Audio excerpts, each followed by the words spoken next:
संसद में गतिरोध बना हुआ है और कई महत्वपूर्ण विषय जो राज्य से जुड़े हुए हैं उन पर चर्चा नहीं हो पा रही है। ब्रजमोहन अग्रवाल जो रायपुर छत्तीसगढ़ से सांसद हैं, बीजेपी के वरिष्ठ नेता, इस वक्त हमारे साथ।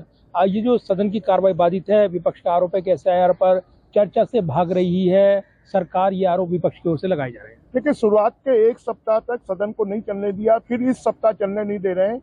विपक्ष को समझ में आ गया है कि चर्चा नहीं करना है, हंगामा करना है, और वो चर्चा से भाग रहे हैं। आज हमारे जितने मेंबर हैं, चाहे वो राज्यसभा के हों, चाहे वो लोकसभा के मेंबर हों, सब अपने अपने राज्यों के, अपने अपने क्षेत्र के मुद्दे उठाना चाहते हैं। देश के करोड़ों लोगों से जुड़े हुए प्रश्न यहाँ पर सदन में लगे हुए हैं। उन प्रश्न काल को भी वो चलने नहीं दे रहे हैं, और उससे ये साबित होता है कि विपक्ष चर्चा नहीं करना चाहता। और जहाँ तक ISR का मुद्दा है, तो वो तो चुनाव आयोग से जुड़ा हुआ, संवैधानिक संस्था से जुड़ा हुआ मुद्दा है।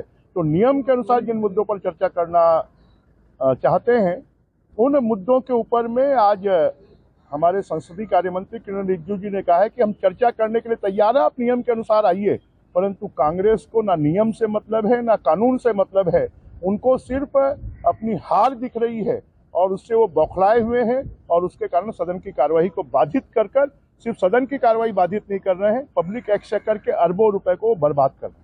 और कई राज्यों के विषय हैं जो उठ नहीं पा रहे हैं। छत्तीसगढ़ के भी कई विषय थे जिसको लेकर आप उठाना चाहते थे। वो क्या मुद्दे हैं जिनको लेकर सदन में उठा नहीं पाए हैं? देखिए, हम 0 आवर्स में 377 में प्रश्न काल में कि छत्तीसगढ़ के पर्यावरण से जुड़े हुए मुद्दे हैं, छत्तीसगढ़ के ऐसे मुद्दे हैं जिन मुद्दों से आम आदमी, गरीब आदमी के जीवन में खुशहाली आ सकती है और केंद्र सरकार उस पर कार्रवाई कर सकती है।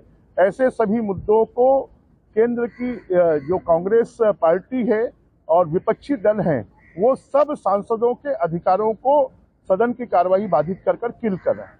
धन्यवाद बात करने के लिए। और कई महत्वपूर्ण विषय नहीं उठ पा रहे हैं क्योंकि सदन में गतिरोध बना हुआ है, लिहाजा इस पर हमला बोलते हुए ब्रजमोहन अग्रवाल ने विपक्ष को लेकर कई बातें कही हैं, हमला बोला है। Pradeep Kumar, total news, Delhi.